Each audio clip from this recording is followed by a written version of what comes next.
Salmo capítulo 32, y leemos en el nombre de Jesucristo. Algo que se me viene a la mente ahora es, en las costumbres pueden ser diferentes, pero las motivaciones siempre deben ser las mismas. Por ejemplo, hay culturas donde cuando alguien de alto rango llega o se va a hablar en nombre de esa persona, las personas se ponen de pie. Y hay otras culturas donde cuando alguien de alto rango también envía un mensaje y se disponen a leer ese mensaje, las personas se arrodillan e inclinan la cabeza. ¿Cuál elige usted? Cualquiera de las dos son valederas, pero lo importante es la motivación, porque eso significa reconocimiento de una autoridad, y no solo reconocimiento, sino la aceptación de esa autoridad sobre sí. Y de allí parte lo que es lealtad. La lealtad no es un acto, es una condición en la cual se vive. O sea, le somos leal a alguien porque nosotros somos leales. Luego porque aquella persona merece lealtad o porque aquella persona está investida de tal manera que se le debe lealtad. Pero el principio es que nosotros somos los leales. La deslealtad no comienza en la agresión a alguien, sino que comienza en nosotros. Cuando tú eres desleal contigo mismo es porque ya lo has sido con Dios.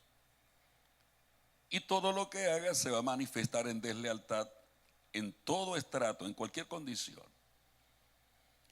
Entonces el rompimiento del desarrollo de lo que somos es lo que causa un caos en el lugar donde vivimos. Por eso la esencia de la conversión: arrepentíos y convertíos, y de la presencia de Dios vendrán tiempos de refrigerio. Lo que somos, eso en lo que nos convertimos, causa un efecto en el mundo espiritual. Tú puedes orar mucho, pero si no hay conversión, la oración no tiene efectividad. El ánimo de orar es causar un efecto en un ambiente. ¿Está claro?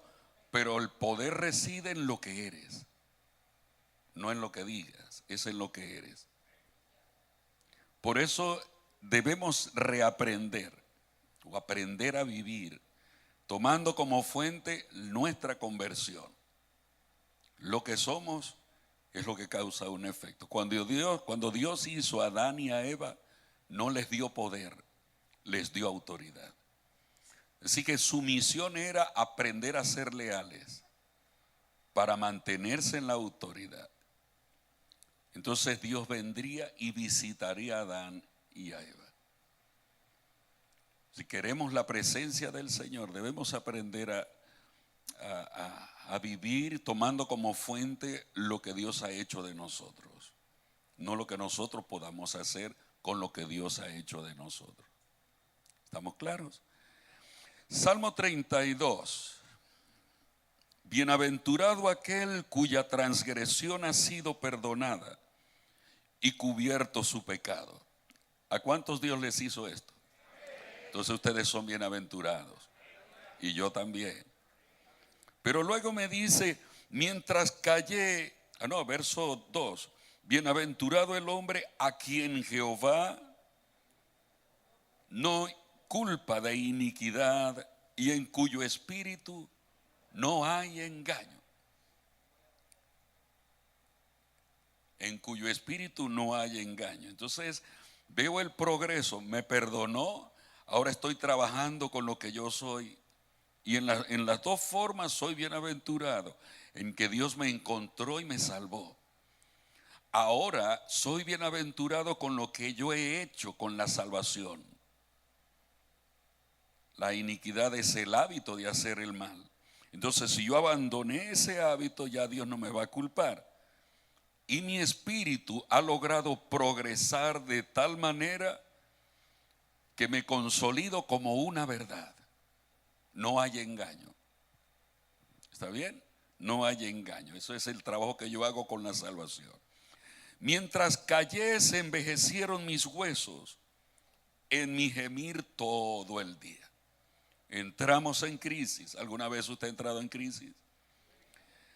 ¿Verdad que ustedes están en crisis? Muchos de ustedes están en crisis fuerte por dentro. Y si nos callamos, los huesos, ¿qué pasa con los huesos? Se envejecen, significa que se debilitan. Y los huesos significan la vida. Significan la vida, significan una condición espiritual óptima. Entonces, porque de día y de noche se agravó sobre mí tu mano. Dios me está tratando. Dios está moldeándome. Así que todo lo que yo soy en mi naturaleza humana se está trabajando, se está moldeando, está siendo acondicionada para algo. Se volvió mi verdor en sequedades de verano. ¿Cómo me cuesta orar cuando estoy en problemas? ¿Cómo me cuesta adorar y hacer la obra de Dios con gozo? Hago las cosas porque tengo que hacerlas, porque soy pastor. Si no, no las hiciera. ¿Cuánto le han dado ganas de quedarse en la casa acostado cuando están en problemas? Pero hay que salir. Hay que hacer. Entonces nos convertimos en los árboles de plástico. La gente cree que somos verdes por dentro, pero no es así. Estamos secos, las hojas están pálidas. A todos nos pasa, todos somos procesados, porque debemos vivir de nivel en nivel, de etapa en etapa, para desarrollarnos hasta la plenitud de Cristo. Entonces, no podemos guardarnos eso, y el verso 5 dice: mi pecado te declaré y no encubrí mi iniquidad. Te vomité todo, te dije todo, Señor. Nada te es oculto. Dije: confesaré mis transgresiones a Jehová, y tú perdonaste la maldad de mi pecado. ¿Cómo nosotros confesamos nuestros pecados? Generalmente confesamos nuestros pecados hablando lo malo que hicimos, pero nos olvidamos mencionar la justicia de Dios. ¿Cómo la justicia de Dios me va a alcanzar? ¿Cómo la justicia de Dios ha sido violentada por lo que hice? No simplemente decir: hice lo malo, hice esto. Pero ¿qué pecado yo violé? ¿Qué parte de la ley he violado? Cuando tú mencionas la parte de la ley que has transgredido, tú le estás diciendo a Dios: tú eres el justo y yo he sido injusto, y mi injusticia golpeó tu ley. Y la ley es espiritual. Entonces, al confesar, vamos a hablar lo que hemos vivido en base a lo que Dios ha pensado. Si tú confiesas tus pecados, pero te quedas en la confesión, en el mal nada más, Satanás estará reforzando la identidad que has tenido con él, o que hemos venido desarrollando con él, sin habernos dado cuenta. Pero cuando mencionas la ley del Espíritu de vida en Cristo Jesús, comienza a penetrar en la ley de pecado y de la muerte que te afectó, para debilitarla dentro de ti. Todo lo que hagamos nosotros se origina en un pensamiento, y un pensamiento dominante, no cualquier pensamiento. No es un pensamiento que tú eliges, es el pensamiento que te domina y vas a razonar a tu favor. Por eso es que obedeces. Te sometes a la voluntad del pecado, como dice Romanos 6, o al reinado del pecado, como dice Romanos 6. Entonces, cuando tú obedeces a algo, a lo que sea, estás obedeciendo a una voluntad. Todo lo que pensamos y hablamos nos conecta con una realidad espiritual, porque todo lo que hablemos será en base a un pensamiento que nos domina. Por eso, cuando tú te niegas a hablar lo malo, eso debilita la conexión que hemos estado trabajando con la oscuridad. No sé si me doy a entender. Entonces, eso va a mantener el espíritu limpio, despejado. y una mente apta para captar lo que Dios va a decir. Y dice entonces la Escritura: tú perdonaste la maldad de mi pecado. Por esto orará a ti todo santo en el tiempo en que puedas ser hallado. Ciertamente en la inundación de muchas aguas no llegarán estas a él. Ahora, verso 7. Tú eres mi refugio. Tú eres mi refugio.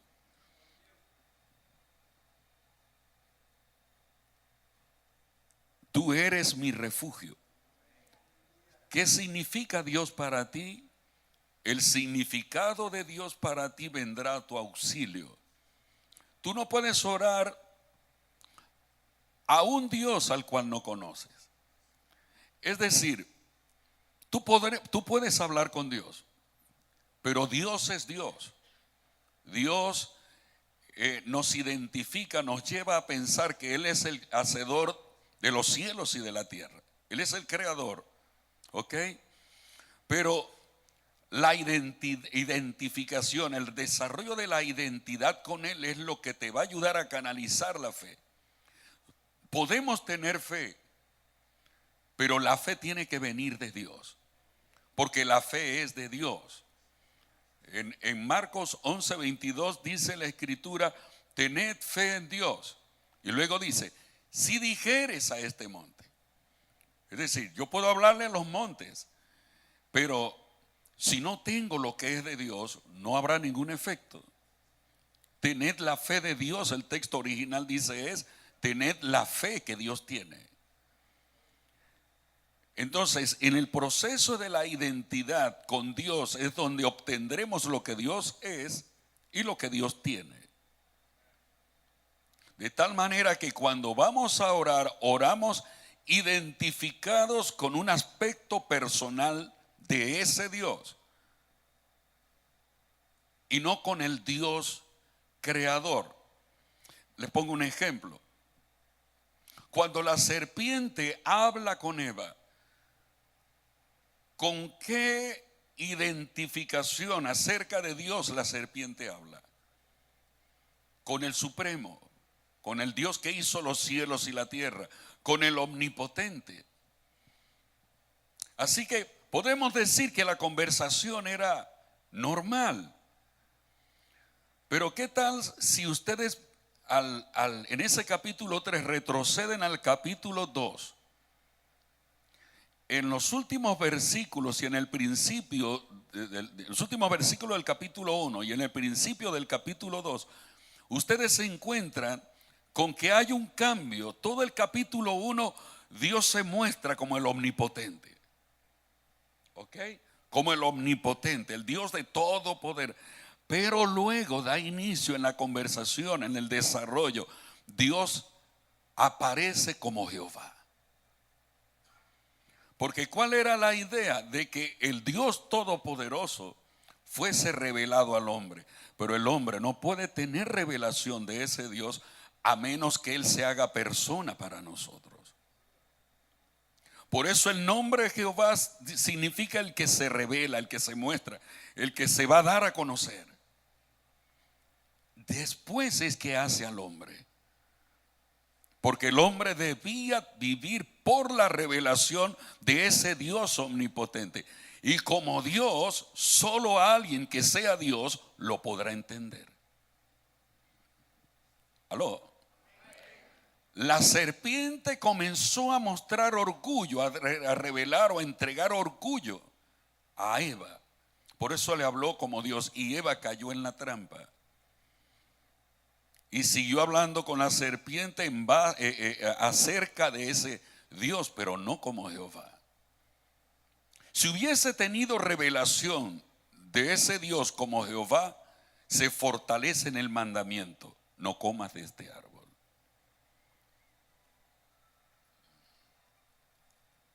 Entonces, así somos nosotros también. Vivimos pensando en Dios, pero ¿en qué aspecto se ha revelado a nuestra vida?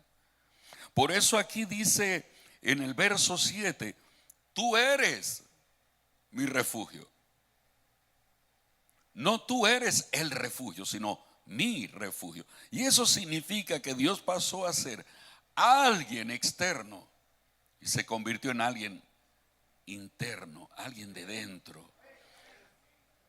Entonces, cuando yo voy a orar, oro con esa imagen, con lo que Él ya es en mí. ¿Aló? Cuando David dijo, Jehová es mi pastor, ¿a dónde se le revelaría Jehová como pastor a David? En medio de la persecución, en medio de tu problema, Dios persigue mostrarse en ti de una manera muy particular. En lugar de poner los ojos en la crisis que te persigue, en el daño que te está causando ese problema, busca entre las cortinas de la situación difícil que vas a encontrar al Dios Todopoderoso, a Jehová, revelado de acuerdo a tu necesidad. Y en esa área le vas a conocer. En esa área le vas a conocer. Y eso es lo que te va a convertir en alguien invencible, en alguien indestructible, inconmovible, porque la vida eterna es inconmovible, es indestructible. Y tú recibiste vida eterna, por tanto tú eres indestructible.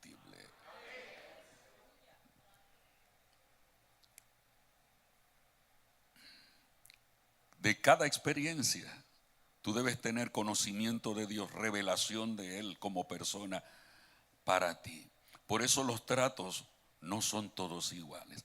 Podemos vivir la misma situación crítica, pero desarrollarnos en algún área en particular, porque en esa área en particular Él se estará revelando a ti, se estará mostrando a ti. Pero a la vez, ¿sabes? Tú vas a conocer a Dios en un área, pero a la vez Dios quiere que tú, quiere conocerte a ti. Él quiere conocerte a ti. Porque en esa área de la conversión, Dios saca un amigo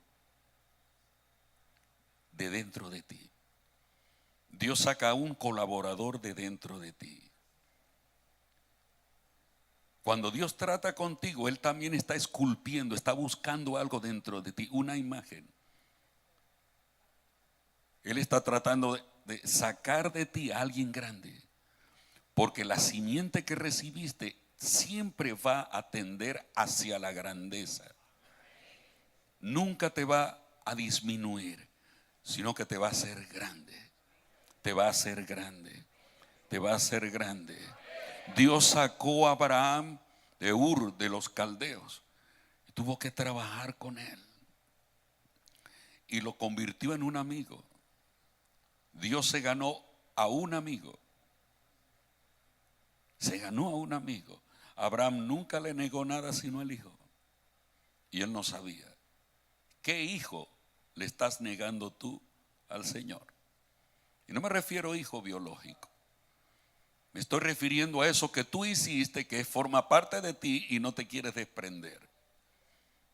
Eso que nació de ti, de esa parte humana, natural, pero sin Dios.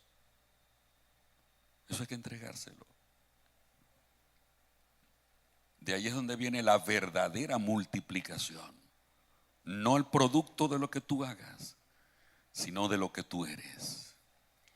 Porque de los lomos de Abraham tendría que salir esta generación. Y Dios es quien saca la generación, no eres tú quien la fabricas. Caín tuvo su generación, pero esa generación no tenía a Jehová como Dios. Entonces nació Seth. Y de Seth Dios se hizo una generación. Producto de la revelación que tuvo Adán de nuevo acerca del Señor. Engendró en base a su imagen y en base a su semejanza. De allí los hombres comenzaron a invocar el nombre del Señor. preocupémonos como pastores de crear una generación de gente que invoque a Dios en nuestra congregación. No de tener mucha gente, sino una generación de justos. Porque a través de los justos es donde vendrá aquella generación que invocará el nombre de Jehová y apresurará la venida de Cristo, la causará. Cristo debe venir porque haya un pueblo que lo invoque, no por un pueblo que se deprave. Cuidado de cómo estamos edificando, con qué espíritu, con qué imagen. Somos pastores, somos ministros, somos líderes. Levanta tus manos. Esas manos hablan de elaborar, de hacer algo. Y estamos llamados a causar lo que es de Dios en la tierra. Causar lo que es de Dios. No levantes un paralelismo con el mundo. Esa no es tu imagen ni tu referencia. Tu referencia está en el cielo. Tu referencia no está en la tierra. Tu referencia está en el cielo. Cristo es tu referencia.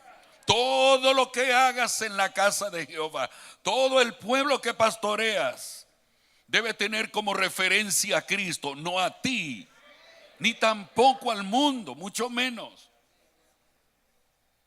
¿Me siguen? David tuvo como referencia a Dios. Lo llegó a necesitar de tal manera que se desvivía por él.